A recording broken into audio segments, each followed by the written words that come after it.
One day या test match नहीं खेलना चाहिए, 2020 खेला जाए। जिसको मैं सबसे पहले तो एक बात बताना चाहता हूं, मैं सही वक्त के ऊपर निकला था। तकरीबन 1.5 घंटा हमें नासिक के एंट्री पॉइंट के ऊपर जो ट्रैफिक जैम लगा हुआ था, तकरीबन 1.5 घंटा हम वहां पर फंसे रहे। गाड़ी में बैठे बैठे मैं सोच रहा था, सही है ट्रैफिक जैम है या कोई साजिश है आप तक मैं पहुंच ना सकूं करके। हो सकता है कि साजिश भी हो सकती है, क्योंकि कुछ दिन पहले जब हम वसाई विरार गए थे तो वहां पर इतनी कोशिशें की गई थी कि हमें कोई मैदान ना मिले। 3 मैदान सिलेक्ट किए गए, तीनों के तीनों की परमिशन नहीं दी गई। फिर हमारे वहां के नौजवान कोर्ट में गए, हाई कोर्ट में। हाई कोर्ट ने कहा कि म्युनिसिपल कमिश्नर साहब फैसला लेंगे। आखिर में एक सभा मंडप में हमारा प्रोग्राम हुआ तो मैंने वहां पर उस म्युनिसिपल कमिश्नर को एक पैगाम देकर आया कि तुम्हें हमारी फितरत पता नहीं है, अगली बार अगर ऐसी कोशिश करेंगे तो तुम्हारे घर के अंदर सभा ली जाएगी।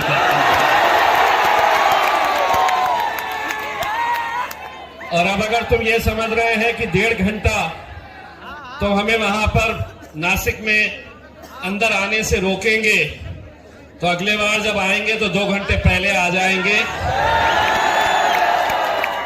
मैं यहां पर सबसे पहले तो नासिक के नौजवानों को, बुजुर्गों को, मेरी माओं को, मैं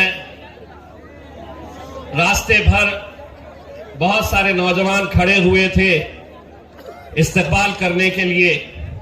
मैं उनसे माजरत इसलिए चाहता हूं कि हम गाड़ी के ऊपर नहीं, कई किलोमीटर हम हमारे सदर साहब की मोटरसाइकिल के ऊपर बैठ के, स्कूटर के ऊपर बैठकर मैं यहां पर पहुंचा, क्योंकि किसी भी हालत में हमें पहुंचना था और जो ट्रैफिक का जाम हम देख रहे थे उससे पहुंचना बड़ा मुमकिन नहीं था। मैं नासिक, हट जाइए भाई साहब, हट जाइए, पीछे हो जाइए, या तो नीचे बैठ जाइए, नीचे बैठिए, आप लोग भी नीचे बैठिए।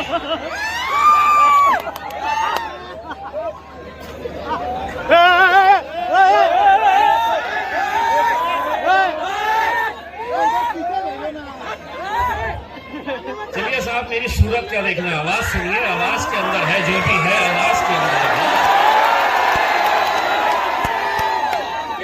मैं पिछले कुछ दिनों से नासिक खबरों में बना हुआ है। तपोवन में जो झाड़ तोड़े जा रहे हैं हजारों की तादाद के अंदर, मैं मुबारकबाद देता हूं नासिक के उस आवाम को जिन्होंने मुट्ठी भर क्यों न हो, उन्होंने इस जालिम हुकूमत के खिलाफ खड़े रहे।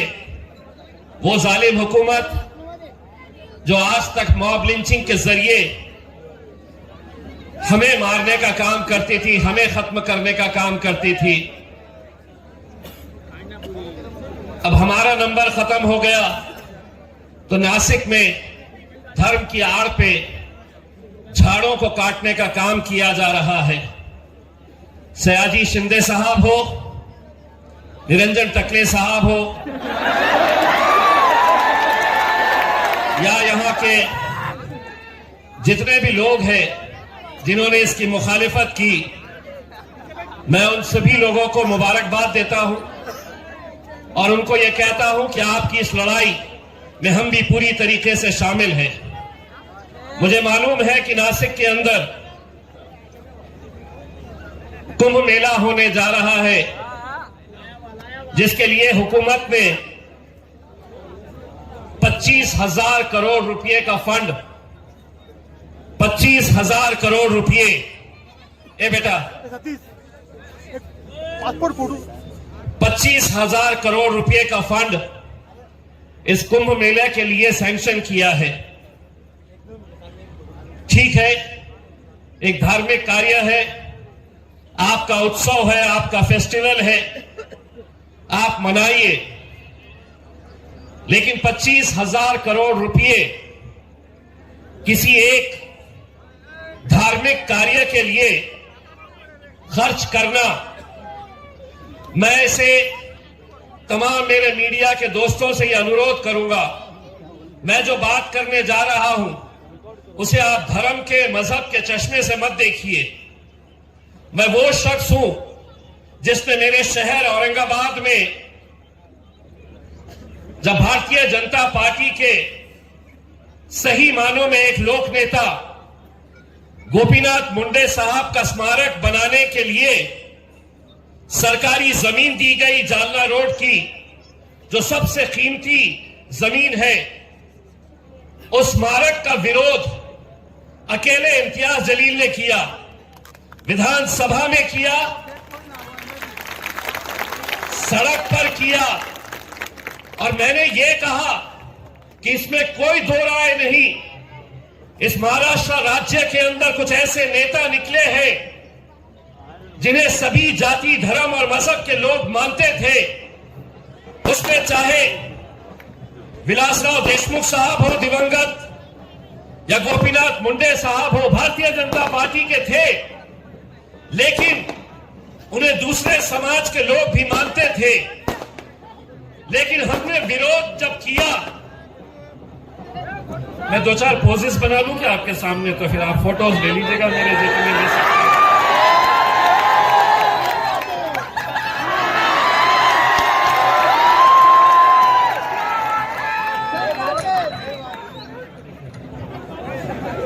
तो हमने, चलिए भाई ये ढोल बाज वालों को बोलिए दूल्हे भाई आ चुके हैं मैदान के अंदर, स्टेज पर पहुंच चुके हैं।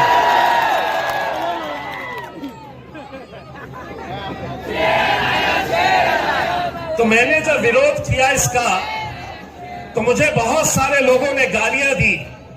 रात में 1-1 बजे, 2-2 बजे मुझे परली से, बीड़ से लोग फोन करते, नौजवान फोन करते और कहते कि तू हमारे नेता का स्मारक का विरोध कर रहा है। मैंने विरोध क्यों किया था? मैंने ये कहा था कि आज हमारे शहर के अंदर हमें किसी पुतले की जरूरत नहीं, हमें किसी के स्मारक की जरूरत नहीं। अगर सही मानों में गोपीनाथ मुंडे साहब को श्रद्धांजलि देना है तो उनके नाम का एक बड़ा अस्पताल बनाओ या उनके नाम का एक स्कूल बनाओ। मुझे आज ये कहते हुए फख्र होता है कि आज इम्तियाज जलील ना तो एमएलए है, ना एमपी है, लेकिन जिस जगह के ऊपर स्मारक बनाया जा रहा था एक भारतीय जनता पार्टी के नेता का, चलिए आप लोग जरा पीछे हटेंगे, कौन सी भाषा में बोले?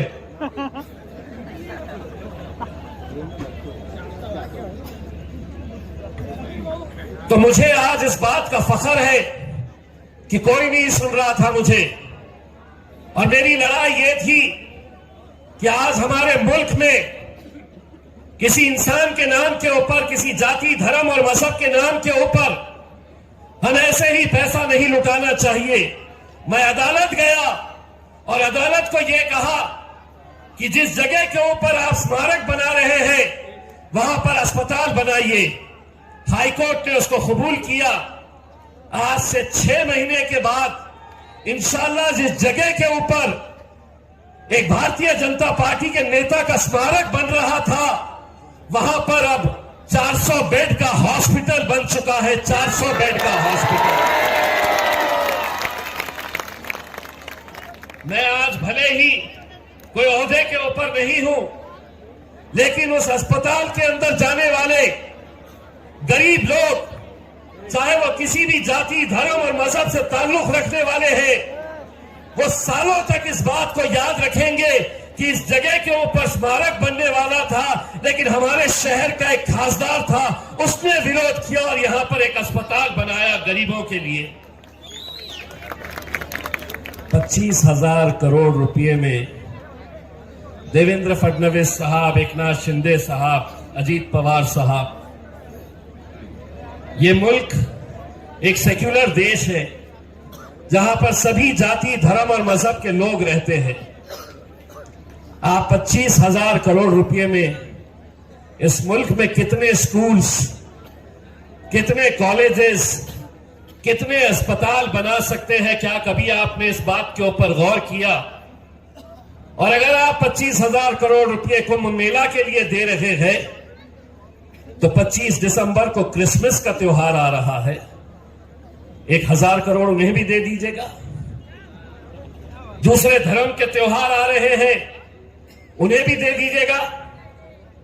लेकिन अगर आप ये कहेंगे कि मैं मांग रहा हूं मेरे कौम के लिए, तो सुनिए, जिस पार्लियामेंट के अंदर मैं और मेरे कायद बैरिस्टर असदुद्दीन अवैसी साहब थे, वहां पर हमने नरेंद्र मोदी साहब को कहा था कि हज की सब्सिडी आप मुसलमानों को देते हैं, हमें नहीं चाहिए। हमारी अगर इस्तेताअत है तो हम हज करने के लिए जाएंगे, हमारे पास नहीं है तो हमारा कोई भाई हमारी मदद करेगा। हमने हुकूमत से यह कहा कि जो हज के नाम के ऊपर तुम सब्सिडी देते हैं, वही पैसा तुम हमारी कौम की मुस्लिम बच्चियों के लिए स्कूल खोलो, कॉलेजेस खोलो। लेकिन हुकूमत किसकी है? उन्हें जितना सुनना था उन्होंने उतना सुना। उन्होंने हज की सब्सिडी तो बंद कर दी, लेकिन कोई स्कूल नहीं बनाया। वो चाहते हैं कि हम अनपढ़ रहे, हमारे बच्चे बच्चियों ने पढ़ना नहीं चाहिए। हमारा काम रिक्शा चलाना, ठेले लगाना, होटलों में चाय बनाना, यही काम वो हमसे उम्मीद करते हैं। नौजवानों, इस मुल्क को अगर हमें आगे बढ़ाना है तो यकीन मानिए हमारे पास और कोई दूसरा रास्ता नहीं है। हमें तालीम हासिल करना होगा, हमें पढ़ाई के ऊपर ध्यान देने की जरूरत है। हम एक ऐसे दौर में रह रहे हैं जहां हर कोई हमें निशाना बनाए हुए है। इससे बढ़कर और क्या खराबी हमें देखने को चाहिए? हर रोज हमारी मस्जिदों को निशाना बनाया जा रहा, हमारी दरगाहों को खत्म कर दिया जा रहा, गरीबों के घरों को बुलडोजर के जरिए हर रोज हम कहीं ना कहीं किसी न किसी राज्य के अंदर देखते हैं। एक घर बनाने में जिंदगी गुजर जाती है, लेकिन कभी अतिक्रमण के नाम पर, कभी और कोई मुद्दा लेकर चंद ही मिनटों के अंदर वो आशियाने को, वो गरीबों का महल, छोटी सी झोपड़ी क्यों ना हो, उसे गिरा दी जा रही है। कैसे कैसे कानून आज इस मुल्क में हमारे खिलाफ लाए जा रहे हैं। आने वाला वक्त कैसा है, शायद आपको इस बात का अंदाजा भी नहीं होगा, क्योंकि भारतीय जनता पार्टी इन्होंने तय कर लिया है कि हमें इन लोगों से कोई मतलब नहीं है, हमें ये लोग चाहिए ही नहीं। हर रोज कोई ना कोई एक मंत्री खड़े रहता है, कभी हमारे मजहब को गाली, कभी हमारे नौजवानों को, कभी हमारी दाढ़ी को निशाना बनाया, कभी हमारे टोपी को, कभी मस्जिदों को निशाना बनाया जा रहा है। और हम खामोश तमाशाई बनकर हम देख रहे हैं, सुन रहे हैं। लेकिन हम इस मुल्क के अंदर जब 1947 में हमारे पुरखों से पूछा गया था, हमारे बाप दादाओं से पूछा गया था कि तुम्हें यहां रहना है या पाकिस्तान जाना है, तो हमारे पुरखों ने कहा था और हम भी कह रहे हैं कि हम इस मिट्टी में पैदा हुए हैं और इंशाअल्लाह इसी मिट्टी के अंदर हम दफन होंगे। लेकिन आए दिन कोई ना कोई खड़े रहता है और समझता है कि वो बोलेगा तो इन सबको सुनना पड़ेगा। कोई भी कुछ भी बोलेगा तो तुमको सबको सुनना पड़ेगा। हम सुनते थे, हम इतने सालों तक हम सुनते आए हैं। वो बोलते थे और हम सुनते थे, लेकिन अब कहते हैं ना, लातों के भूत बातों से नहीं मानते। जब तुम बोलते थे तब मजलिस नहीं थी। अब हम आए हैं, अब अगर तुम कुछ बोलेंगे, जिस जबान में तुम बोलेंगे उसी जबान में इंशाअल्लाह तुमको जवाब देंगे। कोई ना कोई खड़ा हो जाता है। लोढ़ा नाम का एक मंत्री, लोढ़ा, महाराष्ट्र की हुकूमत में बहुत बड़ा बिल्डर, एक फ्लैट उसका 100 करोड़ रुपए का एक फ्लैट बेचता है मुंबई में। महाराष्ट्र की हुकूमत में मंत्री है, बयान दिया कि अगर किसी को कुरान पढ़ना है, अगर किसी को कुरान पढ़ना है तो वो पाकिस्तान चले जाए। तेरे जहज में आया था क्या हिंदुस्तान में?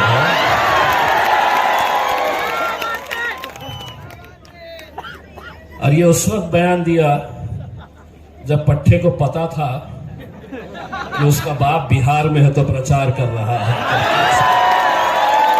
वरना जिस दिन तूने बयान दिया था उसके दूसरे दिन तुझे जवाब दे दिए होते, लोढ़ा तेरे हाथ में लोटा संभाल हमारे मुंह मत लग। जो आ रहा है हमारे मुंह, अहमदनगर में, हाँ,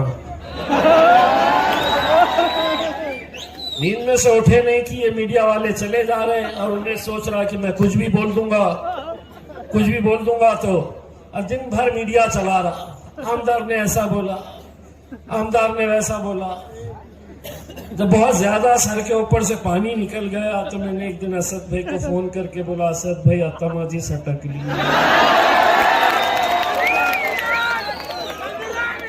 बोले मियाँ क्या करने वाले हैं? बोले एक चक्कर मार के आता नजर, मेरा शायद है। और बोले तुम अकेले कहे कि मैं भी चलता साथ। और वहां पर चले गए। वहां पर जाने के बाद, जाने से पहले एक दिन हम कोल्हापुर में गए, दूसरे दिन अहमदनगर आए। कोल्हापुर में जाने वाले थे तो जितने संगठन थे, हिंदुत्ववादी संगठन, उनके साथ भाजपा, सेना, बजरंगियां, उसमें कांग्रेस वाले भी बोले हम भी पीछे रहते हैं, एनसीपी वाले बोले चलो हम भी चलते हैं, इनको आने नहीं देना है करके पूरे संगठन गए। कमिश्नर को ऐसे फोटो मेमोरेंडम दिए, बोले इनको आने नहीं देना, हमारे शहर के अंदर इनको कदम रखने नहीं देना। कदम अमीन। हम रास्ते में गाड़ी में बैठे हुए, असद साहब गाड़ी में आगे, इम्तियाज भाई पीछे। किसी ने वीडियो भेजा एक संगठन का डाल के,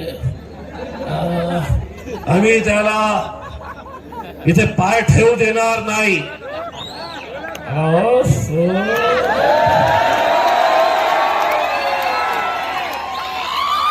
आम्हाला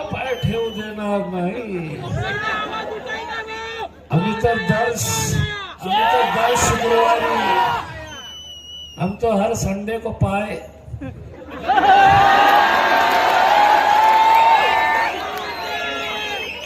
और हमको बोल रहे कि पाए ठेऊ देनार नहीं।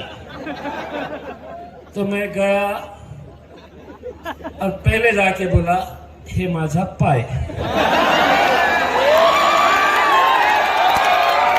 माझा पाय। आणि हे काय ठेवला ठेवला। आता काय वाकडा करता माझा।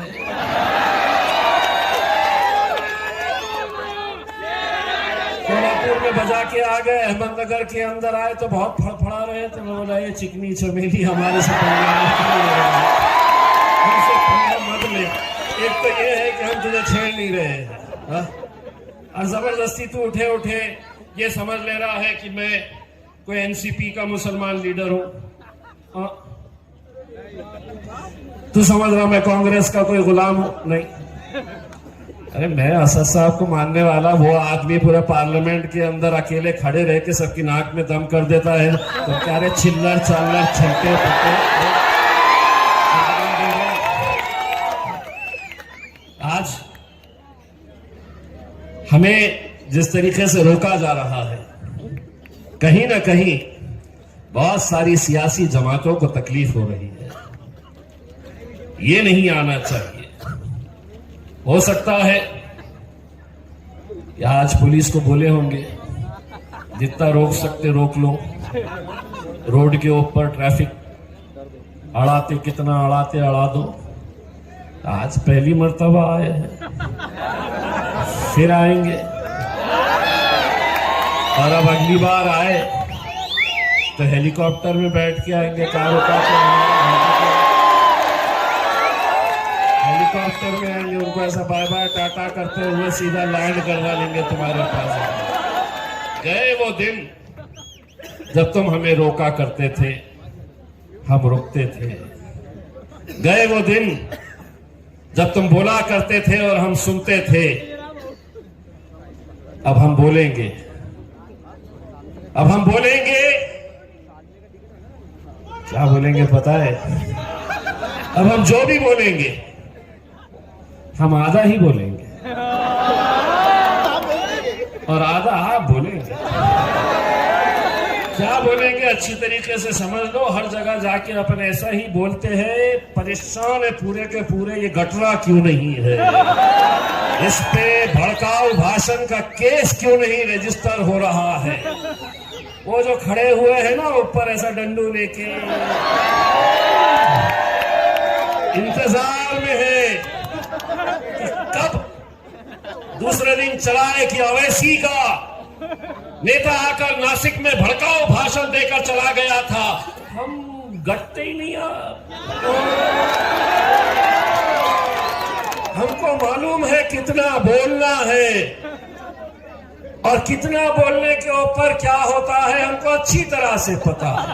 इसीलिए आधा हम बोलते हैं और आधा ये बोलते हैं। अब कानून पुलिस वाले हैं, कानून सबूत मांगता है, हम सबूत देते ही नहीं है। तो आधा हम बोलेंगे। वो तमाम लोगों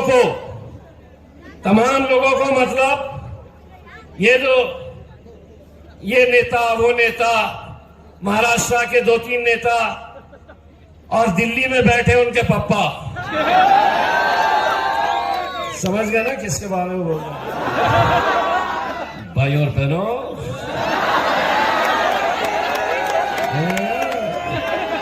आधा मैं बोलूंगा, आधा तुम बोलना। ना मेरा कुछ होता ना तुम्हारा कुछ होता। और सुनो, अच्छी तरह से सुन लो कि अब हम बोलेंगे और तुम्हारे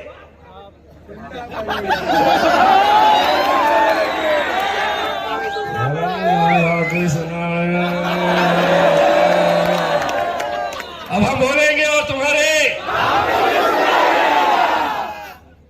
मांडा गोश्त मिलता ना यहाँ पे नासिक में शादी में।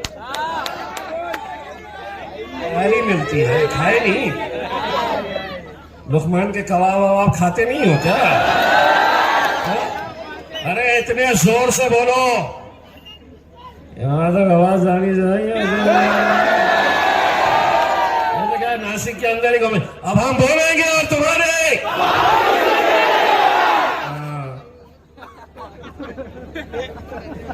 मेरे भाई आने वाले कुछ दिनों में महानगर पालिका के इलेक्शन डिक्लेयर होने वाले हैं।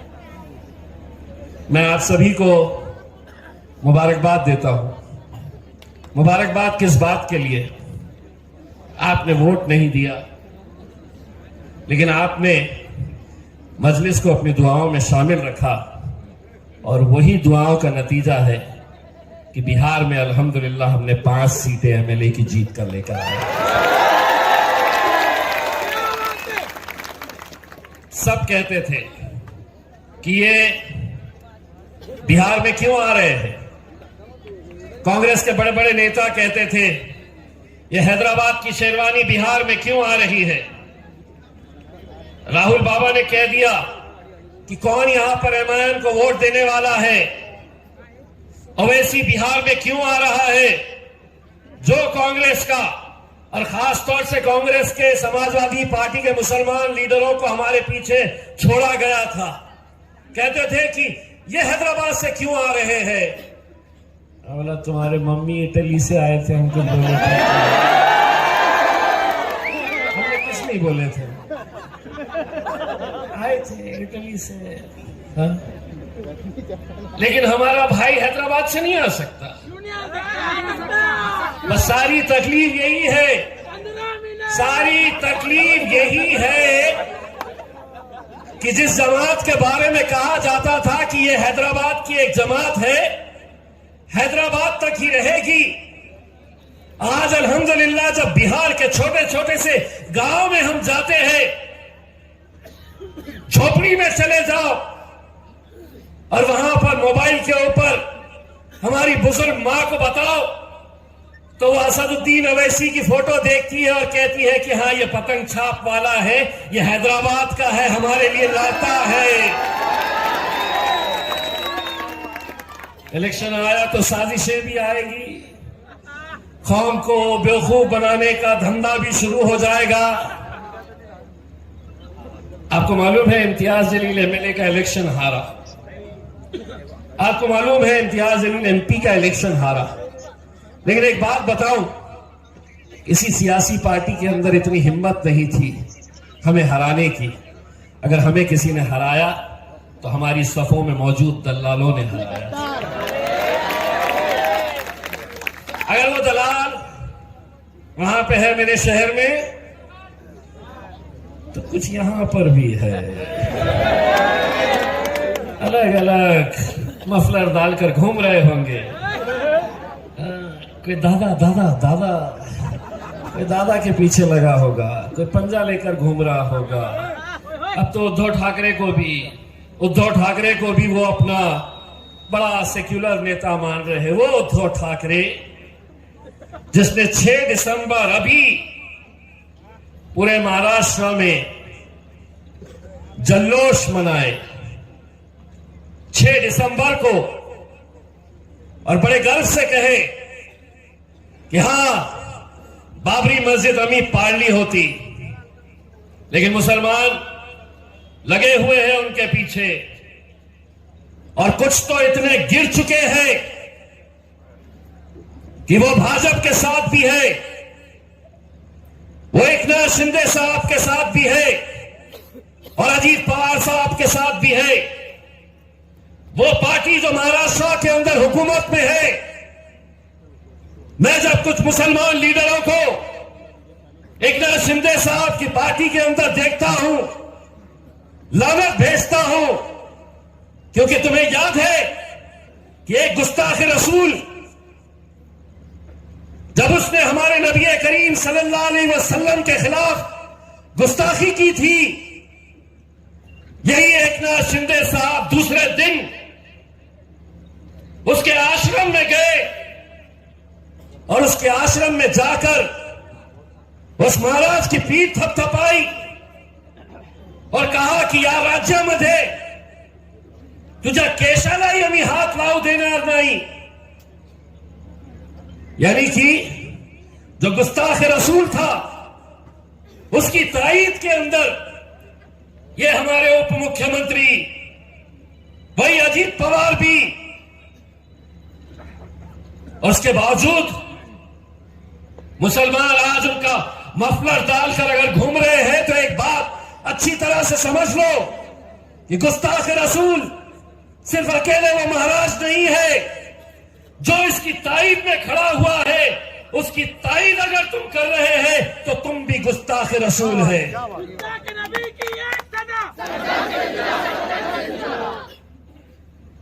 मेरे भाई, कभी कभार ऐसा हो जाता है कि एक नारा हमारे पूरे मकसद को नाकामयाब कर देता है।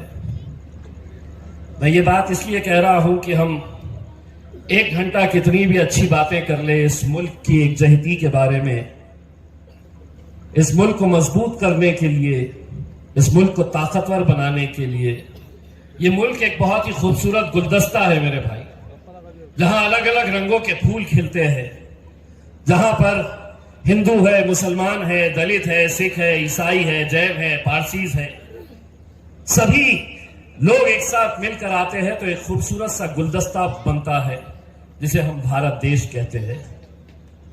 और हमें फख्र है कि हम इस मुल्क के अंदर पैदा हुए हैं। लेकिन आज हमारी छोटी छोटी बातों को किस तरीके से बड़ा चढ़ाकर दिखाया जाता है।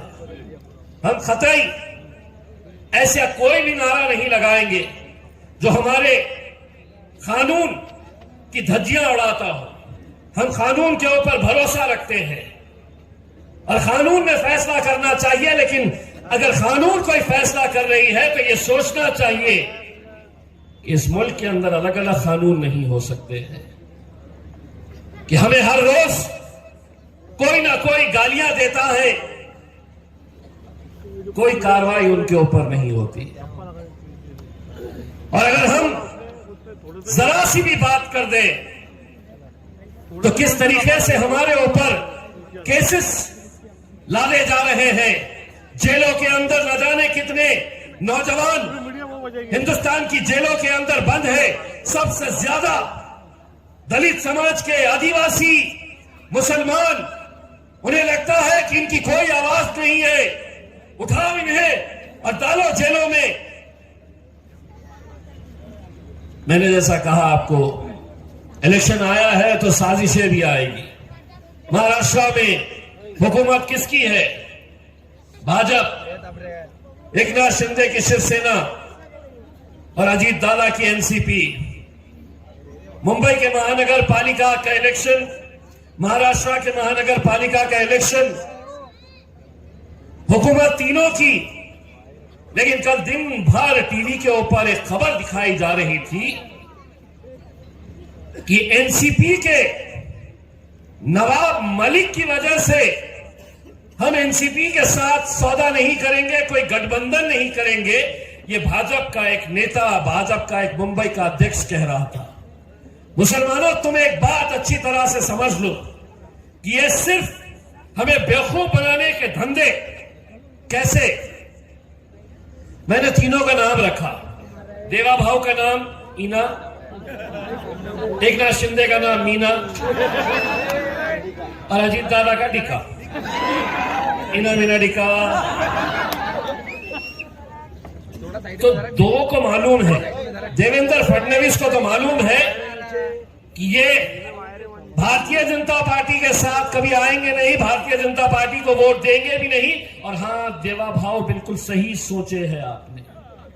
हम कभी नहीं आएंगे तुम्हारे साथ, कभी नहीं देंगे तुम्हारा साथ। तो देवा भाव ने मीना से पूछा, है मीना, तुला मिळतील का या मत लोकांचे मत? मीना मतलब एकनाथ शिंदे। तो बोले तुला मिळतील का? तो मीना ने जवाब दिया, हो मिळणार होते पण ते इम्तियाज जलीलनं माझी खूप वाट लावलेली आहे, आता नहीं मिलना। तो दोनों ने मिलकर सोचे कि अपन दोनों को तो मिल रहे नहीं है, तो क्या करना। बोले अजीत दादा को छोड़ दो मुसलमानों के पीछे। अब मुसलमान बेचारा भोला भाला, एनसीबी का मफलर, और दादा ने बस नजर उठा के देख लिया उसकी तरफ, तो वो इतना खुश कि जैसा जन्नत के दरवाजे खुल गए उसको, दादा ने देख लिया, बस उसी में खुश। लेकिन क्या यह सच्चाई नहीं है?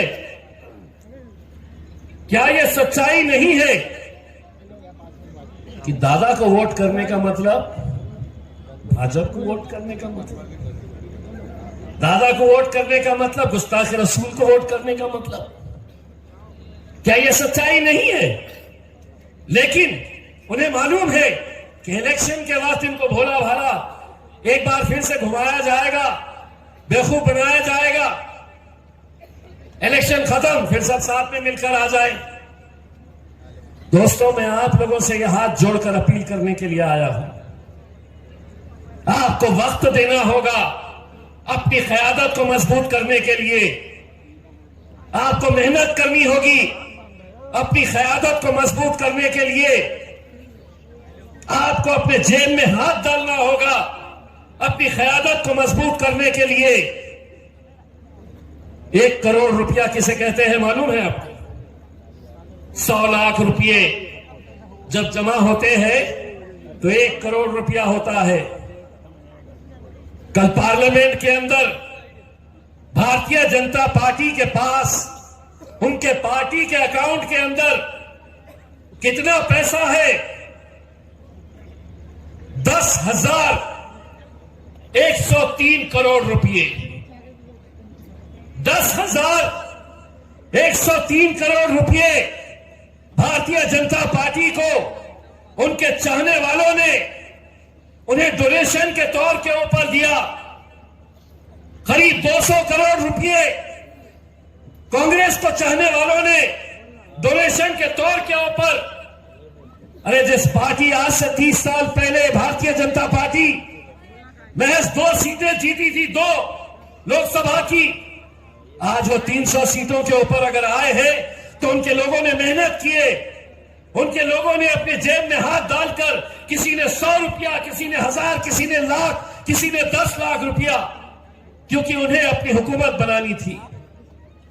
हम आप लोगों से ये अपील कर रहे हैं कि आपको वक्त निकालना होगा, आपको मेहनत करनी होगी। इतनी आवाम अगर यहां पर अगर मैं देख रहा हूं, इतने सारे नौजवान, इतना जोश, इतना जज्बा, क्या हम यहां पे कॉर्पोरेटर्स नहीं चुनकर ला सकते हैं? नहीं ला सकते? दूसरे पार्टी के ज्यादा लोग यहां बैठे भी लग रहे हैं, मुंह में से निकल ही नहीं रहा है। ला सकते हैं नहीं ला सकते? पतंग उड़ा सकते क्या नहीं सकते? कैसे उड़ाते हैं पतंग बताओ? मीडिया वालों जरा उनको भी दिखाओ ना उसमें।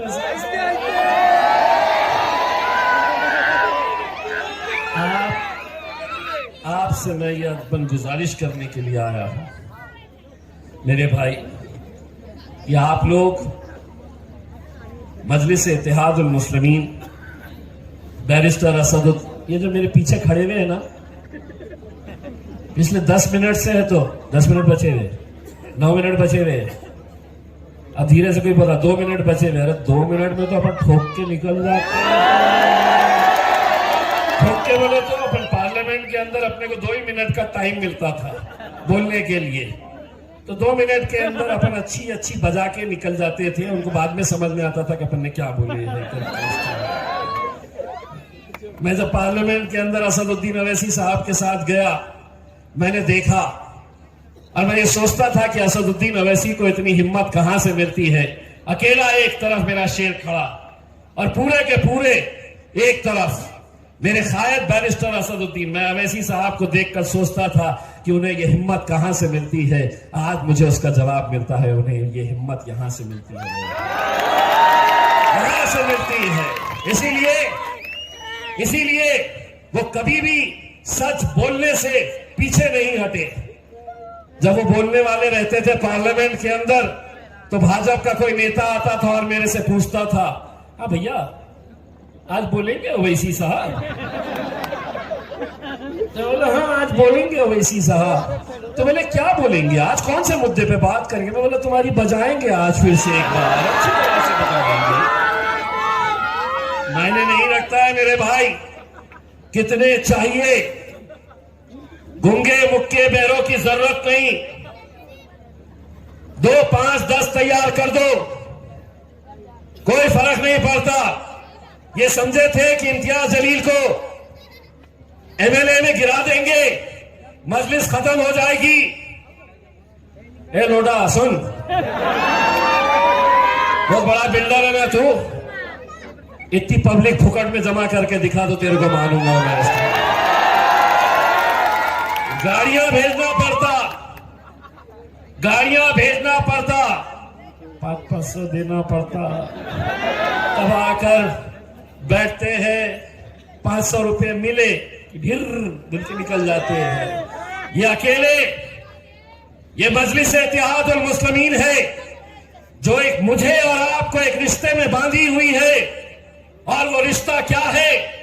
आज पूरे नासिक के अंदर आपको मेरे साथ रिकॉर्ड करना ही तकलीफ होती है, क्योंकि ये नारा सिर्फ मजलिस के जलसों में होता है। तो मेरे साथ हाथ ऊंचा करके लगाइए नारा, तेरा मेरा रिश्ता क्या, तेरा मेरा रिश्ता क्या, मेरे तकबीर, मेरे तकबीर।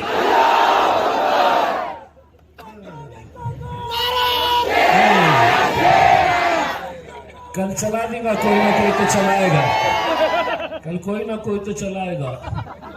क्या नहीं थे यूं नशे भड़काओ नारे दिले, बड़ी तकलीफ होती है तुम लोगों को तकलीफ में देखकर, क्योंकि 75 साल तुमने हमें बड़ी तकलीफ दिए हैं। इंशाल्लाह आने वाले 75 साल हमारी बारी है, अब हम देंगे इंशाल्लाह। जाते जाते वादा करिए मजलिस का साथ देंगे, मजलिस को कामयाब करेंगे और यहाँ पर भी इंशाल्लाह मजलिस का झंडा लहराएंगे। बहुत बहुत शुक्रिया।